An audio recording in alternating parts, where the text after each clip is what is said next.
감사합니다.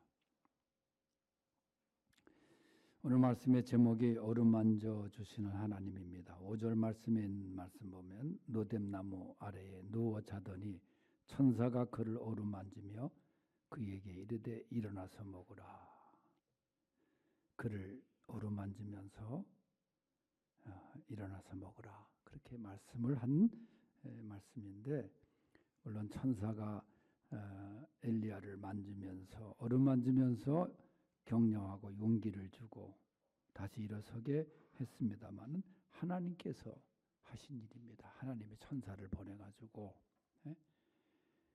우리가 어루만져 주신다, 어루만지다, 이것은 이 쓰다듬어 만져주는 걸 말합니다. 어루만져 준다는 것은 아주 격려하고 칭찬하고 예뻐하고 사랑하고 그런 그 동작을 말하죠.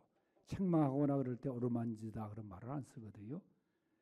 예를 들어서 자식이 배가 아프다 그러면 어머니의 약손이, 옛날에 할머니의 약손이에요. 지금 어머니의 약손은 뭐 어머니의 손을 보기가 힘들 텐데, 자식들이 엄마가 바빠가지고 할머니들이 이렇게 배를 쓰다듬으면서 약손처럼 그런 걸 말하는 거예요. 쓰다듬어 주는 거. 하나님께서 엘리야를 쓰러져 있는, 지쳐 있는, 좌절하고 있는 엘리야를 하나님께서 그렇게 어루만져 주셨다, 그런 얘기입니다. 이 말씀의 배경은 엘리야 선지자가 오늘 전이 18장에 보면은 우리가 잘 알듯이 그 갈멜산에 통쾌한 승리를 하지 않습니까?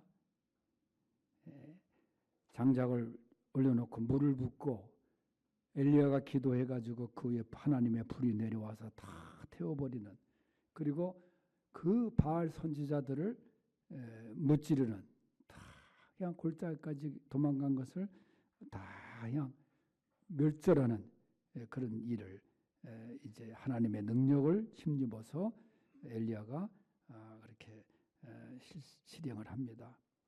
그런 엘리야인데 그 소식을 들은 아합의 부인 이세벨이 얼마나 열받았는지 몰라요. 자기가 믿는 선지자들, 자기가 믿는 신의 선지자들을 그렇게 많이 죽인 이 엘리야를 그냥 놔둘 수가 없죠. 그래서 오늘 2절 말씀에 보면은 내가 내일 이맘때 너도 그들처럼 반드시 죽이리라. 내가 만일 그렇게 하지 않으면, 널 안 죽이면은 신들이, 자기가 믿는 신들이 내게 벌 위에 벌을 내릴 것이다. 그렇게 얘기를 해요. 그러니까 엘리야가 그 말을 듣자마자 도망을 칩니다. 그래가지고 도망치다가 지쳐가지고 한 로뎀나무 아래에 눕게 돼요. 그리고 거기서 잠이 듭니다.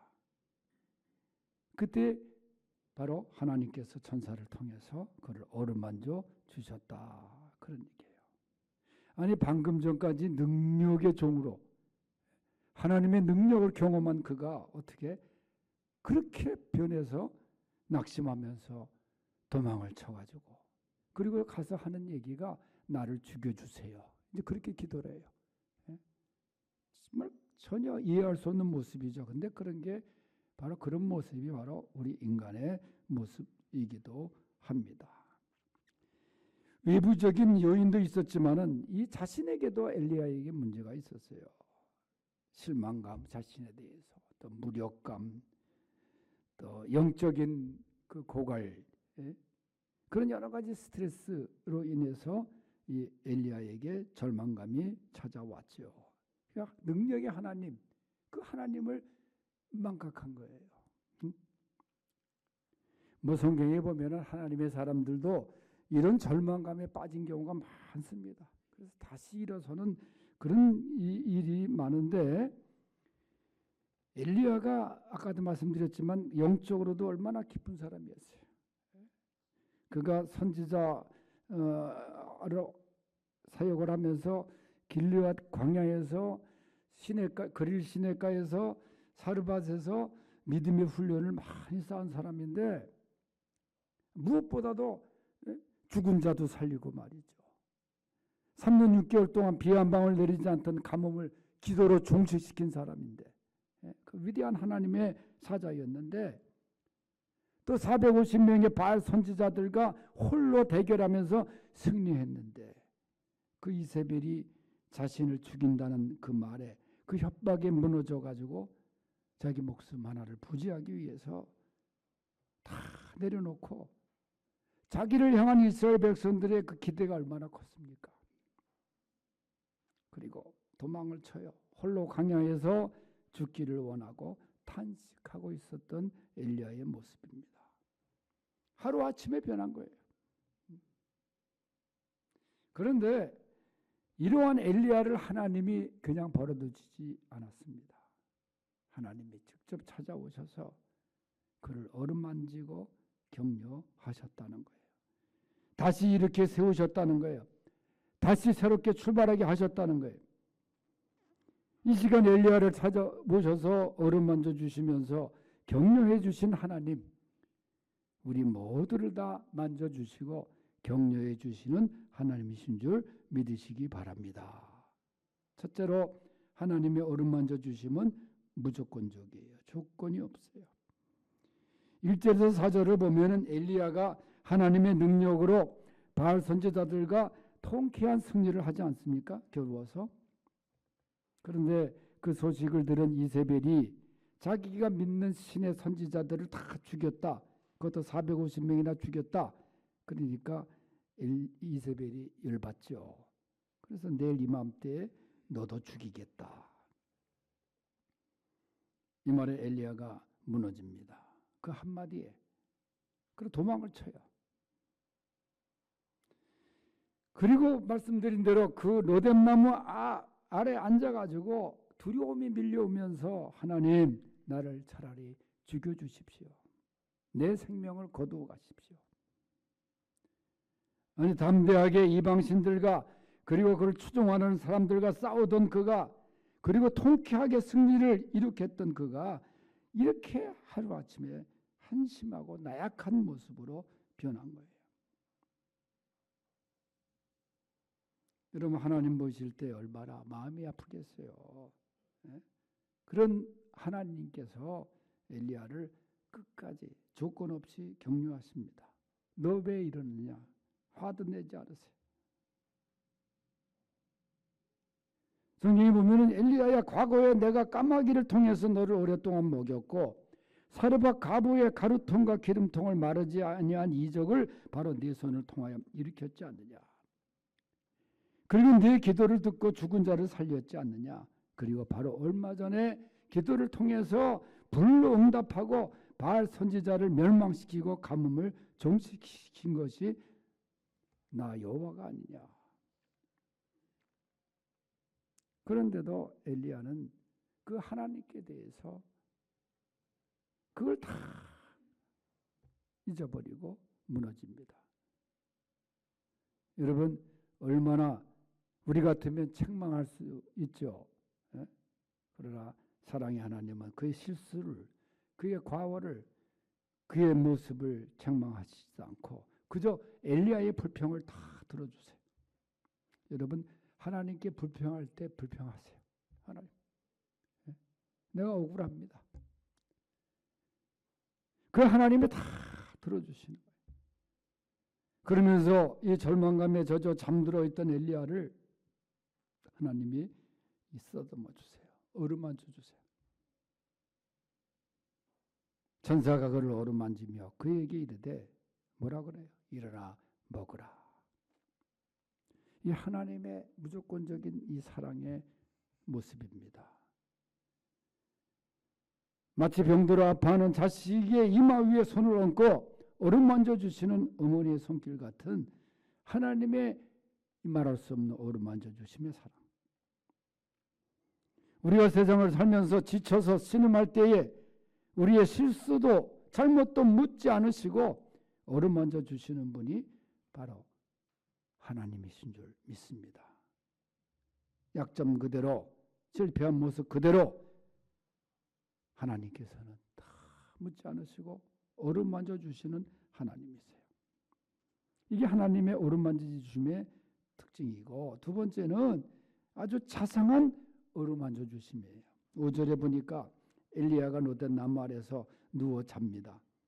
뭐 잠이 왔는지 잘 모르겠어요. 근데 이때 천사가 엘리야를 어루만지면서 한 이야기가 뭐예요? 먹으라는 거예요. 음식을 준비해 놓고 먹으라. 여러분 얼마나 자상한 하나님의 배려입니까? 엘리야가 밥도 못 먹었어요. 그는 죽기를 각오하고 로덴나무 아래서 그냥 죽기를 각오하고 먹지 않는 거예요. 뭐 먹을 것도 사실 뭐 없어질 텐데 그럼 누워 자기만 하는 거예요. 여러분 사실 배가 고프면 잠도 잘 안 오잖아요. 지금 말하면 단식에 엘리야가 들어갑니다. 지쳐 있습니다. 먹지 않아서 기력이 없어요. 그리고 계속 잠만 잔 거예요. 이걸 지켜보신 하나님은 우선 엘리야에게 필요한 것이 먹을 거다 생각하신 거예요. 엘리야야 일어나라 먹으라. 그리고 하나님께서 물론 엘리야의 사명을 다시 깨우쳐 주시는 것도 하나님의 뜻이지만은 우선 엘리야가 배가 고프거든요. 문제가 배고프면 문제를 하나님께서 아셨기에 당장 필요한 떡을 준비해 주십니다. 그것도 아무 떡이 아니에요. 하나님께서 준비하신 떡은 그 옆에 숯불과 함께 숯불에 구운 떡이에요. 여러분 그냥 떡과 숯불에 구운 떡과 맛은 차이가 있죠. 고기도 갈탄에 구운 고기하고 숯불에 구운 고기하고 비교가 다르잖아요. 맛이 다르잖아요. 그런데 하나님께서 맛있게 숯불에다가 이 떡을 구워 놓으셨어요. 먹으라는 거예요. 엘리야가 얼마나 배가 고팠겠어요. 그걸 그냥 먹는데 얼마나 빨리 먹었겠어요. 그러니까 하나님께서 그 옆에 한 병의 물도 준비를 생수를 다 준비해 하나님의 생수를 준비해 놓으셨어요. 떡 먹고 물 마시고 떡 먹고 물 마시고. 네? 이 하나님의 자상하심의 이 보살핌 여러분 여기 보면 참 얼마나 귀합니까? 하나님께서 먹이시는 거예요. 너 배고프지? 그리고 맛있는 구운 떡을 숯불에 구운 떡 더 체할까 봐 물까지 준비해 주셔서 엘리야를 이렇게 보살펴 주십니다. 얼마나 자상하신 하나님. 그리고 엘리야가 그걸 먹어요. 그럼 일어나가지고 하나님의 명령을 따라 호렙산으로 가서 하나님의 그 말씀을 행해야죠. 그런데 꼭 애들 어린아이처럼 다시 누워요 또. 어린애들 그 잠자는 게 일어나라 그러면 다시 또 뭐 눕고 그러잖아요. 애들이 장난 있어가지고 이게 엘리야가 다시 누워버려. 그러니까 하나님께서 끝까지 참으십니다. 7절에 보면은 다시 천사를 통해서 얼음 만져주세요. 다시 누워있는 엘리야를 만져주시면서 다시 먹으라. 또 먹여요. 네가 갈 길을 다 가지 못할 것 같다. 그 음식에서 또다시 먹습니다. 그래서 8절에 보면은 엘리야가 다시 일어나 먹고 마셔. 그 구운 떡과 물을 마시고 자신의 힘이 아니에요. 그 음식물의 힘을 의지하여 그러니까 그 하나님의 떡, 하나님의 물을 마시고 40주 40야를 걸어갔다. 대단하잖아요. 40주 40야. 그래서 하나님의 호렙산에 이르렀다. 하나님께서 자상하게 준비해 주신 그 음식의 힘을 가지고 갔다는 거예요. 이처럼 하나님은 우리가 무엇이 필요한지를 알고 계세요. 지금. 그리고 그것을 위해서 자상하게 준비해 주세요. 하나님께서는 우리를 위해 준비하시는 분이에요. 여러분 이스라엘 백성들이 출애굽을 할 때에 준비 없이 나왔어요. 하나같이 준비 없이 나왔어요. 식량도 준비하지 못했어요. 당장 홍해를 건너려면 배 한 척이 배가 있어야 되는데 배 한 척도 없었어요. 준비한 건 없었어요. 하나님이 가라 하시니 떠났어. 가는 거예요. 하나님께서 다 준비하지 않았습니까?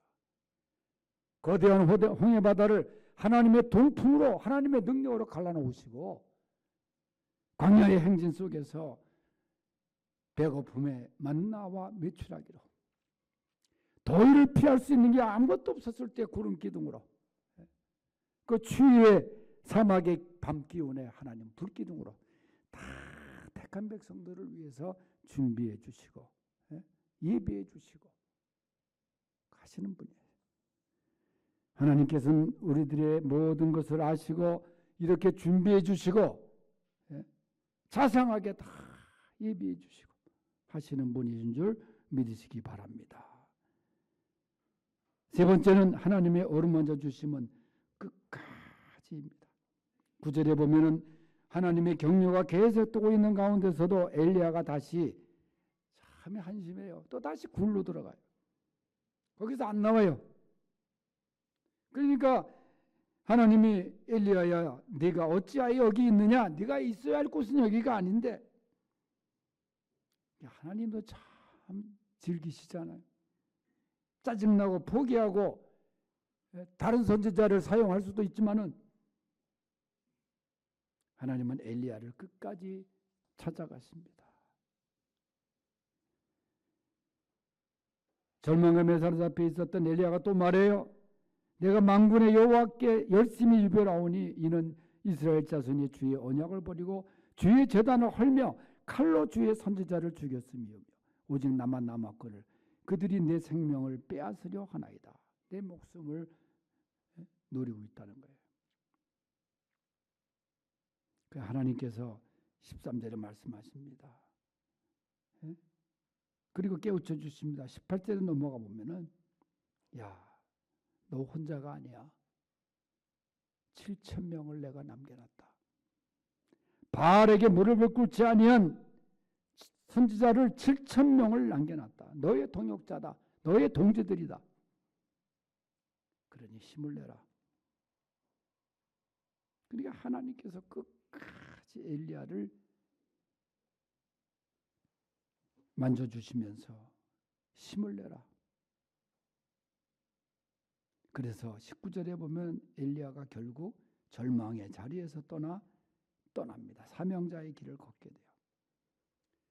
자, 이 말씀을 쭉 보면은 하나님께서 포기하시지 않고 얼마나 끝까지 우리를 사랑하는가.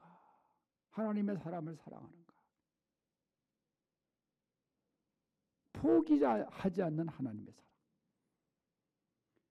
누가복음 15장에 보면은 세 가지 유명한 비유의 특징이 뭐예요? 포기하지 않는 목자, 한 마리의 양을 위해서. 포기하지 않는 여인, 잃어버린 드라크마 하나를 위해서. 포기하지 않는 아버지, 그 잃어버린 둘째 아들을 위해서. 그러니까 그건 포기하지 않는 하나님의 사랑, 인간을 향한 포기하지 않는 하나님의 사랑을 그린 예수님의 비유의 말씀 아니에요. 여러분, 지금은 이제 그 현수막을 하나씩 철거를 하지만은 무려 20여 년간 걸려있던 현수막이 고속도로 그 인터체인지 빠져나가는 거기마다 붙어있는 게 뭐예요?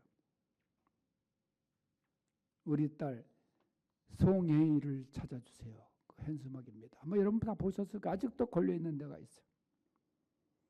1999년도에서부터 걸려서 금 25년째 걸려있었던 현수막이 송혜이를 찾아주세요. 단발머리의 여자아이 얼굴과 함께 25년간을 이 아버지가 결혼 후에 6년 만에 얻은 이 송혜인데, 이 딸인데, 야간 수업을 하고 끝나고 오는 길에 사라졌어요. 이 딸이 화성에서. 이 아버지가 작년 8월 26일 날 교통사고로 죽습니다. 죽기 전까지만 하다 전국을 다니면서 이 현수막을 걸고 포기하지 않고 우리 딸 혜이 좀 찾아주세요. 아버지가 25년간을 헤맸다니까. 사람들의 머릿속엔 기억이 사라지지만 이 아버지는 결코 포기할 수 없는 거야. 바로 이것이 잃어버린 영혼을 향한, 잃어버린 자를 향한 하나님의 포기하지 않는 사랑 아닙니까? 하나님은 포기하지 않습니다. 우리를 끝까지 찾아오셔서 어루만져 주시고 용기를 주십니다. 다시 일어설 수 있기를 바랍니다.